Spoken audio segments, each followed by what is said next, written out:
یاد آ گیا نا؟ عمران چہک کر بولا۔ شلوار کا لٹھا اور قمیض کی بوسکی۔ میں پہلے ہی کہہ رہا تھا کہ کوئی غلطی ہو گئی ہے۔ عمران تم مجھے احمق کیوں سمجھتے ہو؟ فیاض نے جھنجھلا کر کہا۔ کم از کم میرے سامنے تو اس خپتی پن سے باز آ جایا کرو۔ تم خود ہوگے خپتی، عمران برا مان کر بولا۔ آخر اس ڈھونگ سے کیا فائدہ؟ ڈھونگ؟ ارے کمال کر دیا، اوفو! اس لفظ ڈھونگ پر مجھے وہ بات یاد آئی ہے جسے اب سے 1 سال پہلے یاد آ جانا چاہیے تھا۔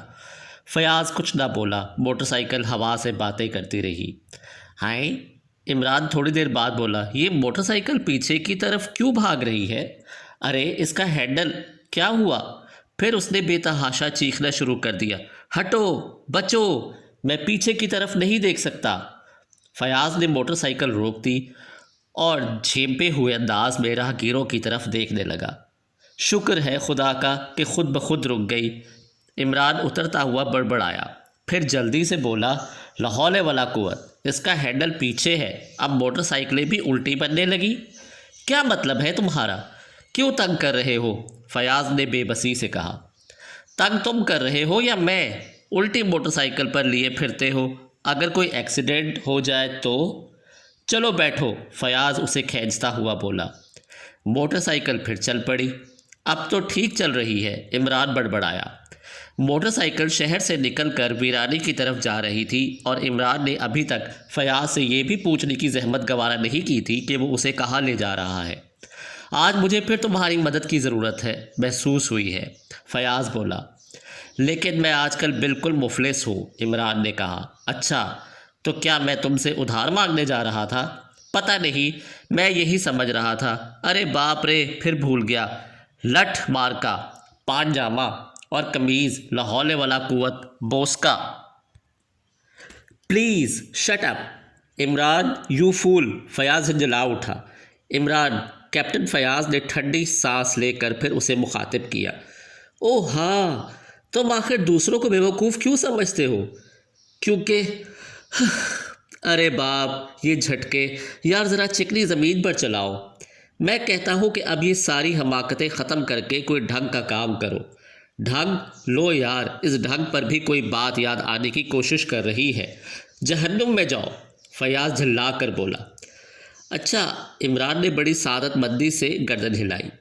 موٹر سائیکل ایک کافی طویل و عریض عمارت کے سامنے رک گئی، جس کے پھاٹک پر 3-4 باوردی کانسٹیبل نظر آ رہے تھے۔ اب اترو بھی، فیاض نے کہا۔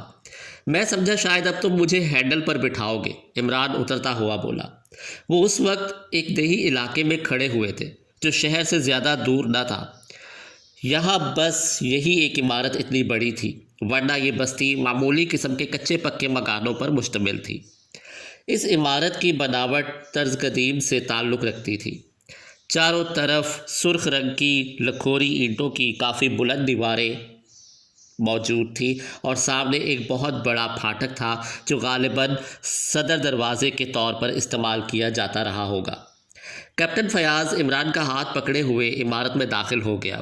اب بھی عمران نے اس سے یہ نہ پوچھا کہ وہ اسے کہاں اور کس مقصد کے تحت لایا ہے۔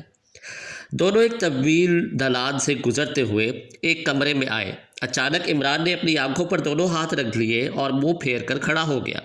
اس نے ایک لاش دیکھ لی تھی جو فرش پر اوندھی پڑی تھی اور اس کے گرد خون پھیلا ہوا تھا۔ انا للہ و انا الیہ راجعون، وہ کپکپاتی آواز میں بڑبڑا رہا تھا۔ خدا اس کے متعلقین کو جوار رحمت میں جگہ دے اور اسے صبر کی توفیق عطا فرمائے۔ میں تمہیں دعائے خیر کرنے کے لیے نہیں لایا، فیاض جھنجھلا کر بولا۔ تجہیز و تکفین کے لیے چندہ وہاں بھی مانگ سکتے تھے، آخر اتنی دور کیوں گھسیٹ لائے؟ یار عمران، خدا کے لیے بور نہ کرو، میں تمہیں اپنا ایک بہترین دوست سمجھتا ہوں، فیاض نے کہا۔ میں بھی یہی سمجھتا ہوں، مگر پیارے 5 روپے سے زیادہ نہ دے سکوں گا، ابھی لٹھی کا بوسکا خریدنا ہے۔ کیا لٹھی؟ لو یار، پھر بھول گیا۔ کیا مطلب؟ کیا مصیبت ہے؟ فیاض چند لمحے کھڑا اسے گھورتا رہا، پھر بولا۔ یہ عمارت پچھلے 5 برسوں سے بند رہی ہے، کیا ایسی حالت میں یہاں ایک لاش کی موجودگی حیرت انگیز نہیں ہے؟ بالکل نہیں، عمران سر ہلا کر بولا۔ اگر یہ لاش کسی امرود کے درخت پر پائی جاتی تو میں عجوبہ تسلیم کر لیتا۔ یار تھوڑی دیر کے لیے سنجیدہ ہو جاؤ، میں شروع ہی سے رنجیدہ ہوں، عمران نے ٹھنڈی سانس لے کر کہا۔ رنجیدہ نہیں سنجیدہ، فیاض پھر جھنجھلا گیا۔ عمران خاموشی سے لاش کی طرف دیکھ رہا تھا۔ وہ آہستہ آہستہ بڑبڑایا، 3 زخم۔ فیاض اسے موڈ میں آتے دیکھ کر کچھ مسرور سا نظر آنے لگا۔ پہلے پوری بات سن لو، فیاض نے اسے مخاطب کیا۔ ٹھہرو، عمران جھکتا ہوا بولا۔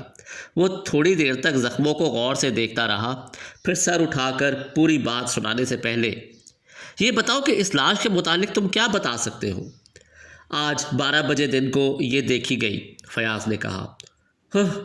میں زیادہ عقل مندانہ جواب نہیں چاہتا، عمران ناک سکیڑ کر بولا۔ میں یہ جانتا ہوں کہ کسی نے اس پر 3 وار کیے ہیں۔ اور کچھ؟ عمران اسے سوالیہ نظروں سے دیکھ رہا تھا۔ اور کیا؟ فیاض بولا، مگر شیخ چلی دوئم یعنی علی عمران MSc PhD کا خیال کچھ اور ہے۔ کیا؟ سن کر مجھے الو صحیح احمق بٹا 2 سمجھنے لگو گے؟ ارے یار کچھ بتاؤ بھی تو صحیح۔ اچھا سنو، قاتل نے پہلا وار کیا، پھر پہلے زخم سے 5 انچ کا فاصلہ ناپ کر دوسرا اور تیسرا وار کیا، اور اس بات کا خاص خیال رکھا کہ زخم بالکل سیر میں رہے، نہ ایک سوٹ ادھر نہ ایک سوٹ ادھر۔ کیا بکتے ہو؟ فیاض بڑبڑایا۔ ناپ کر دیکھ لو میری جان، اگر غلط نکلے تو میرا قلم سر کر دینا۔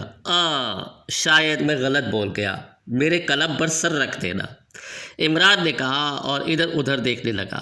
اس نے ایک طرف پڑا ہوا ایک تنکا اٹھایا اور پھر جھک کر زخموں کا درمیانی فاصلہ ناپنے لگا۔ فیاض اسے حیرت سے دیکھ رہا تھا۔ لو، عمران اسے تنکا پکڑاتا ہوا بولا، اگر یہ تنکا 5 انچ کا نہ نکلے تو کسی کی داڑھی تلاش کرنا، مگر اس کا مطلب، فیاض کچھ سوچتا ہوا بولا، اس کا مطلب یہ کہ قاتل و مقتول دراصل عاشق و معشوق تھے۔ عمران پیارے، ذرا سنجیدگی سے، یہ تنکا بتاتا ہے کہ یہی بات ہے، عمران نے کہا، اور اردو کے پرانے شعراء کا بھی یہی خیال ہے۔ کسی کا بھی دیوان اٹھا کر دیکھ لو، 2-4 شعر اس قسم کے ضرور مل جائیں گے جن سے میرے خیال کی تائید ہو جائے گی۔ چلو ایک شعر سن ہی لو۔ موچ آئے نہ کلائی میں کہیں، سخت جا ہم بھی بہت پیارے۔ مت بکواس کرو، اگر میری مدد نہیں کرنا چاہتے تو صاف صاف کہہ دو، فیاض بگڑ کر بولا۔ فاصلہ تم نے ناپ لیا، اب تم ہی بتاؤ کہ کیا بات ہو سکتی ہے، عمران نے کہا۔ فیاض کچھ نہ بولا۔ ذرا سوچو تو، عمران پھر بولا، ایک عاشق ہی اردو شاعری کے مطابق اپنے محبوب کو اس بات کی اجازت دے سکتا ہے کہ وہ جس طرح چاہے اسے قتل کرے، کیما بنا کر رکھ دے یا ناپ ناپ کر سلیقے سے زخم لگائے۔ یہ زخم بدحواسی کا نتیجہ بھی نہیں، لاش کی حالت بھی یہ نہیں بتاتی کہ مرنے سے پہلے مقتول کو کسی سے جد و جہد کرنی پڑی ہو، بس ایسا معلوم ہوتا ہے جیسے چپ چاپ لیٹ کر اس نے کہا، جو مزاج یار میں آئے۔ پرانی شاعری اور حقیقت میں کیا لگاؤ ہے؟ فیاض نے پوچھا۔ پتہ نہیں، عمران پر خیال انداز میں سر ہلا کر بولا۔ ویسے اب تم پوری غزل سنا سکتے ہو، مقطع میں عرض کر دوں گا۔ فیاض تھوڑی دیر خاموش رہا، پھر بولا، یہ عمارت تقریباً 5 سال سے خالی رہی ہے، ویسے ہر جمعرات کو صرف چند گھنٹوں کے لیے اسے کھولا جاتا ہے۔ کیوں؟ یہاں دراصل ایک قبر ہے جس کے متعلق مشہور ہے کہ وہ کسی شہید کی ہے۔